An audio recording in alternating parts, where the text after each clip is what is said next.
Yes, hello everybody. How are you all? So yesterday we have started a chapter. No, yesterday we have not started a chapter. We have started a topic called classification of data. Yes, my name is CA Yogesh, and we are doing standard 11th statistics, and I have yesterday taken very first lecture of the standard 11th, and today we will continue further. Okay, just let's revise what you have done yesterday. Yesterday we have done a topic called classification of data. What we have done? A topic called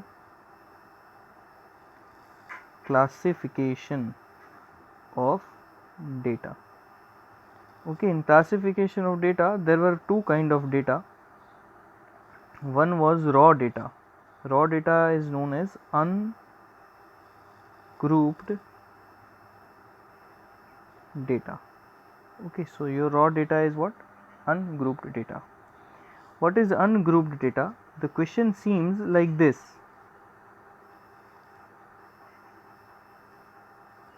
I told you that someone got 5 marks, someone got 6 marks, someone got 8 marks, and like this. This is ungrouped data. Then second was grouped data. In grouped data there were two headings. One was discrete frequency.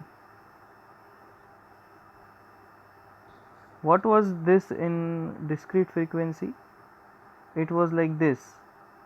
Xi marks was like this 5, 6, 8, but there were one more column of frequency. I told you that if there are 50 students, then we will count how many students have 5 marks. If for example 10 students have 5 marks, then we will write 10 here.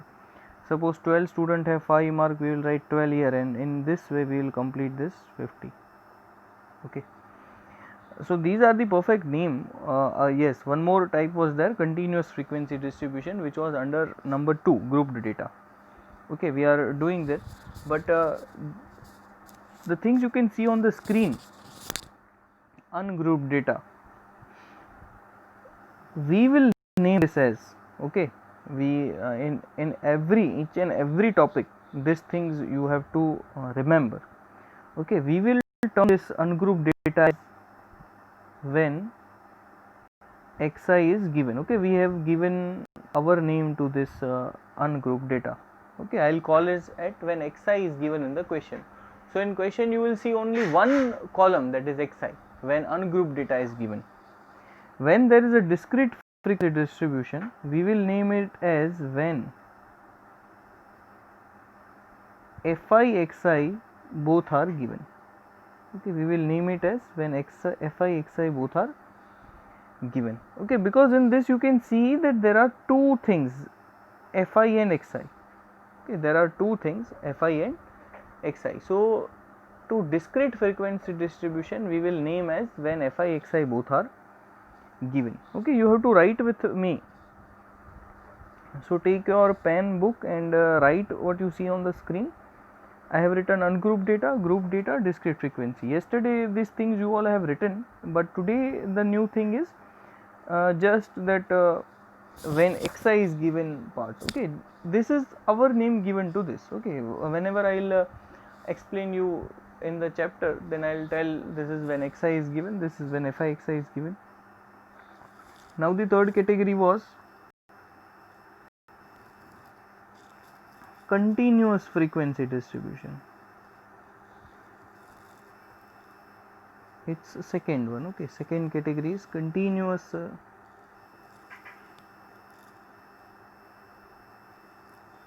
frequency distribution. Okay, in continuous frequency distribution there will be class and frequency. Okay, I have taught you that class is 0 to 20, 20 to 40, 40 to 60, and like that. Frequency is 12, 14, and like that. Okay, so we will name this as when class and frequency both are given. Okay, we will name as class and frequency both are given. So basically I have taught you three types: when xi is given, when Fi(xi) is given and when classes and frequency are given. Am I clear to you? I have taught you three types. When xi is given, when Fi(xi) is given, when classes and frequency are given. Okay. So let's continue further. Today we are going to start with chapter number 3. What is name of chapter number 3? It is measure of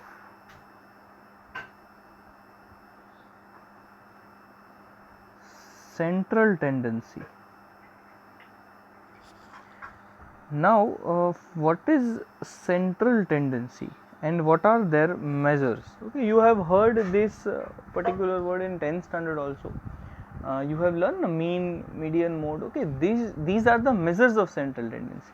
That means these are the types of central tendency: mean, median and mode.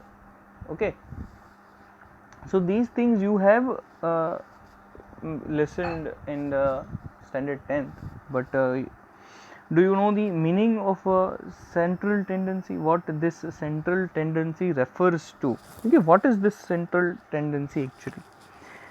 If I explain you in very short, then you know how to drive the vehicle. Okay, you all may be driving the bikes, Activa or some other vehicle.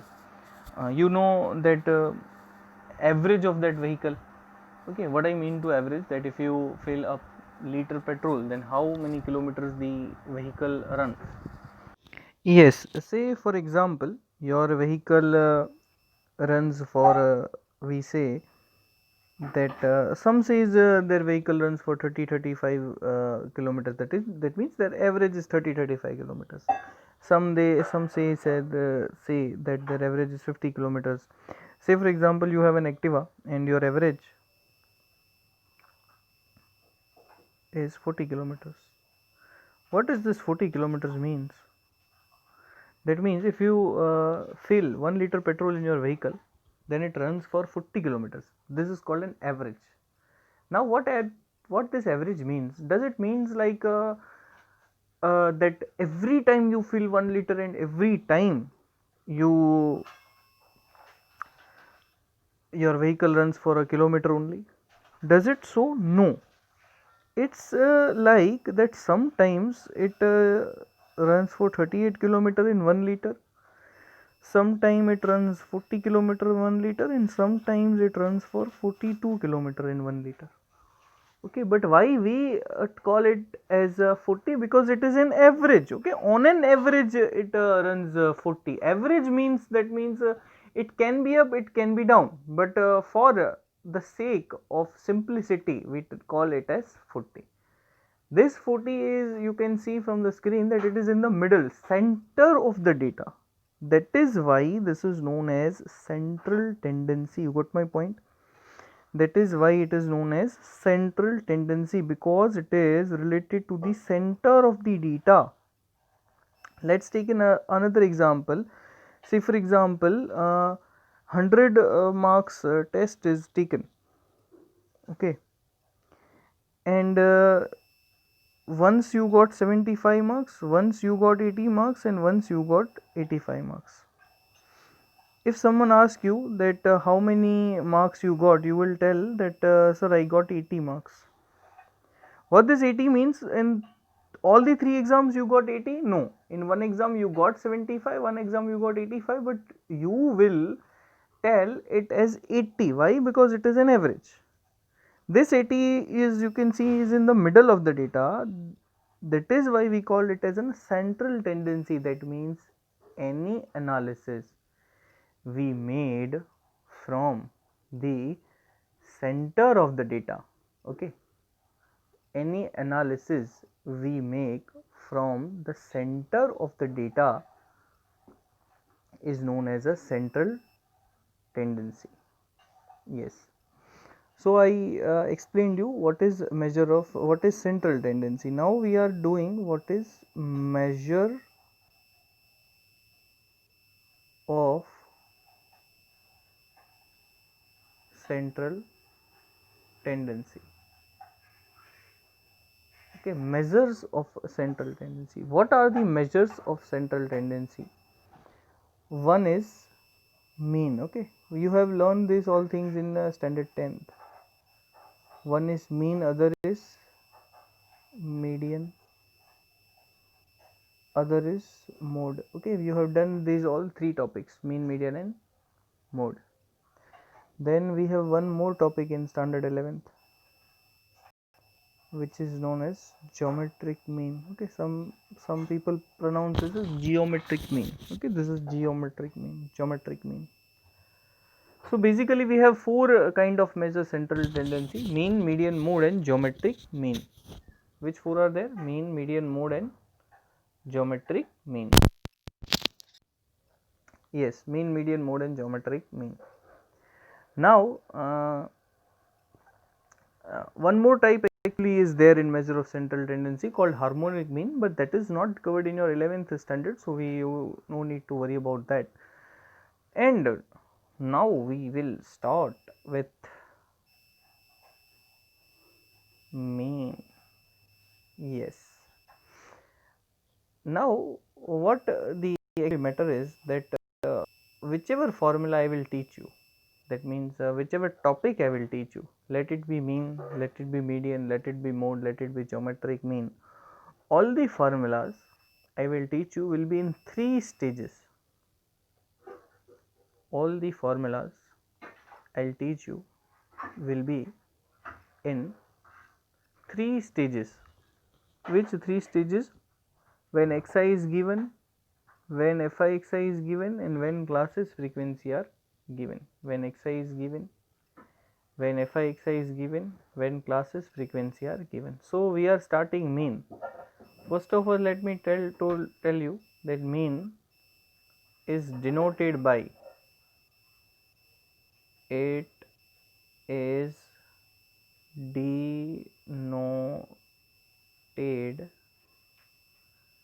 by x bar. It is denoted by x bar. So this x bar means mean. Okay, whenever I will write x bar, it means I am writing the mean. Okay, x bar is known as a mean, MEAN, mean. Okay, done. Now let us start the topic of mean.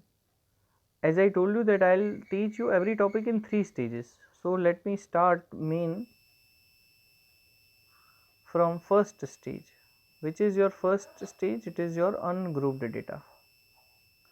We can term as raw data also, and I told you that we will name it as when xi is given. Okay, we will term it as when xi is given. It is ungrouped data, and you can term it as raw data also. Okay, you can term it as raw data also. Okay, now when xi is given, what is formula for mean? Formula for mean is x bar is equal to sigma x upon n. X bar is equal to sigma x upon n. Now what is sigma x and what is n? So sigma x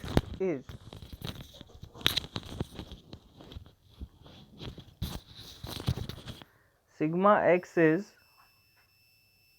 total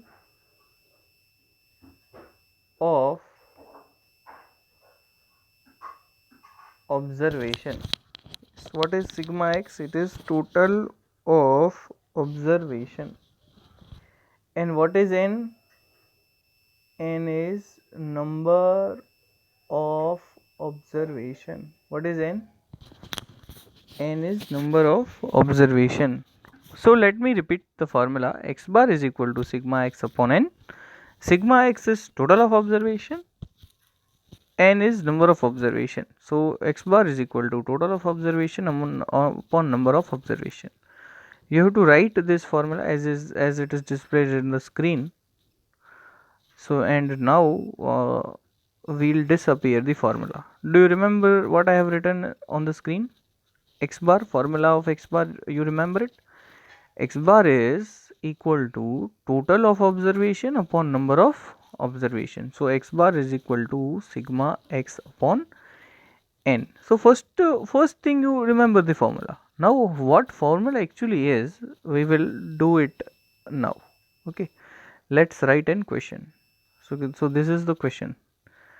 In question 10, 20 and 30. Okay, these things are given. What is given? 10, 20 and 30. And the question is, you have to find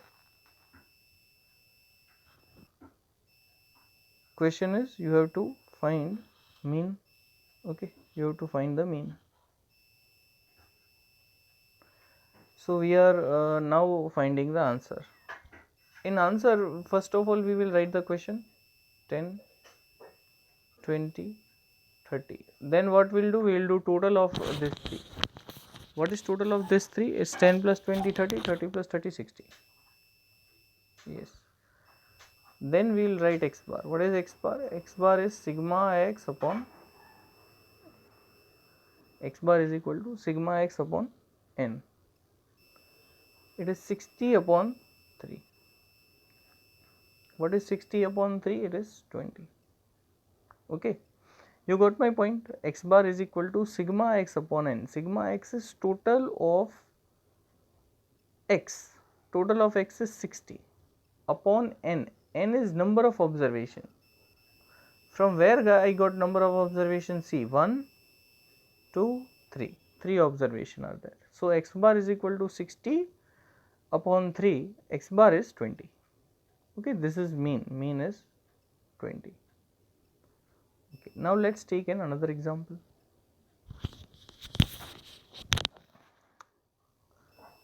Suppose in question marks are given. Okay, marks are given. Say for example, I have taken your test of 20 marks. We have taken 5 tests till now. You got 12 marks in some test. You got 13 marks in some test. In one test you got only 8 marks. One test you got only 9 marks. And in one test you got again 8 marks.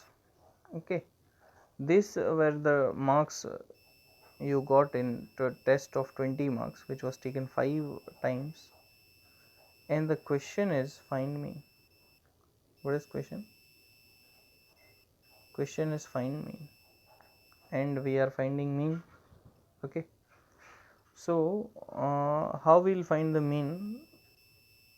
First of all, these marks is xi. What are these marks? These marks are xi for us. So we will write xi. In xi we will write like this: 12, 13, 8, 9, 8. Okay, let us do the total. 12 and 13, 25. 25 plus 8, 33. 33 plus 9, 42. 42 plus 8, 50.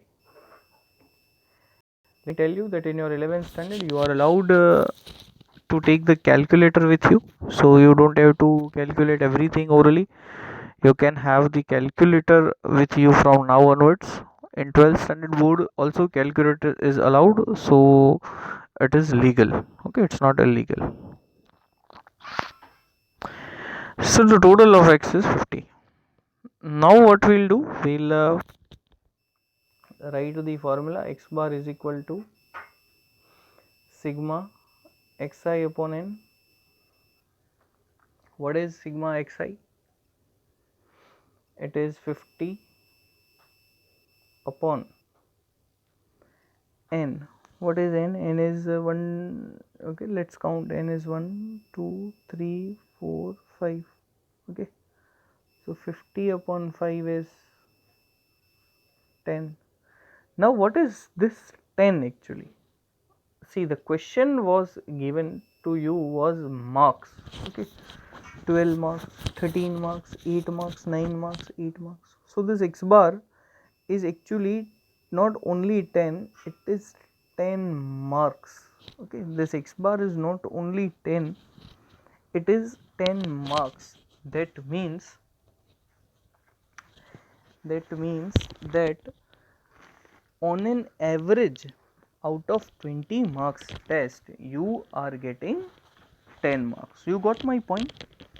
On an average out of 20 marks test you are getting 10 marks, and you always have to write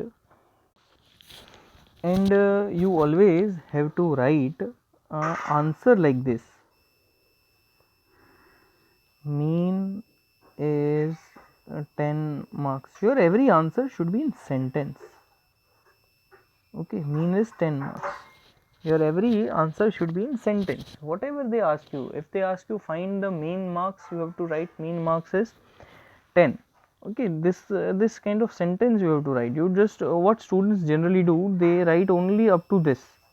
Okay, and sometimes they don't write even marks also. So that is not permissible. You have to write mean is 10 marks. Okay, properly in sentence you have to write it. Okay, let's take an another example. Am I clear to you? Let's take another example. For example, we have taken weight of many students of your class, and weight was as follows. Okay, some students weight was 40 kg, some students weight was 45 kg, some students weight was 48 kg, some students weight was 65 kg. Okay, this type of weight was there. Some student was having 72 kg, and one student was having 50 kg. Okay, this kind of weight was given. You were asked to find the average weight. Okay, you were asked to find the average weight. So how will I find the average weight? What I will do, I will write the question 40, 45, 48, 65, 72, 50.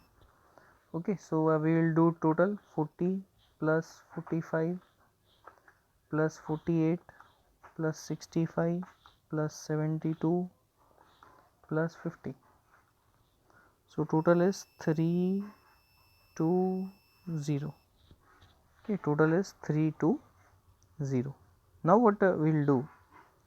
Okay, you can check your check the total, and there should not be any mistake while totaling. So total is 320. Now we'll find x bar. What is x bar? It is sigma x upon n. So sigma x is total of x. It is 320 upon.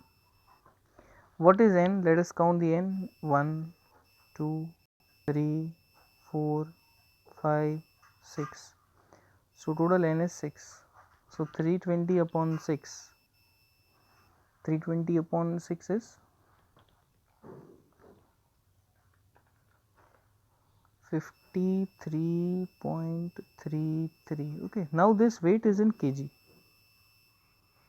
So this answer is in kg. Okay, this is 53.33 kg. So you can say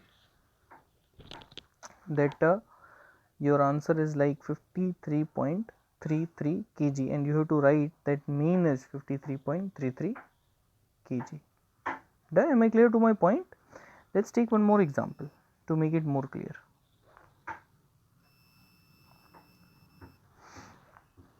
Okay, let's take a plain x. What is x given?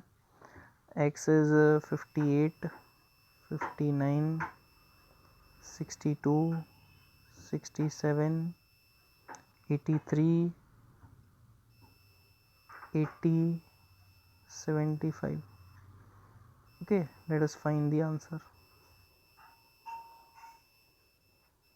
How will find the answer? First of all, we will write xi. 58, 59, 62, 67, 83, 80, 75. Then we will do the total. Let's test the total. 58 plus 59 plus 62 plus 67 plus 83 plus 80 plus 75. So total is 484. What is total? It's 484. Now we will write it in the answer. X bar is equal to sigma x upon n. What is sigma x? It is 484 upon what is n? Let's count. 1, 2, 3, 4, 5, 6, 7. So 484 upon 7, it's 69.14. So I can say x bar is 69.14. Okay, so what we have learned today, we have learned the x bar, and in x bar we have learned the topic when raw data is given, ungrouped data is given, in which formula of x bar was sigma x upon n. Sigma x is total of observation and n is number of observation. And what you have to do now, you have to take your textbook. If you don't have textbook, then no excuses, download it from website in PDF format. Your homework is you have to open the exercise 3.1 in which you can easily solve the first sum.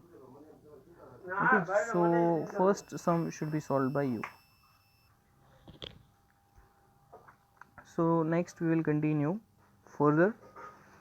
Till then, that's it. Thank you.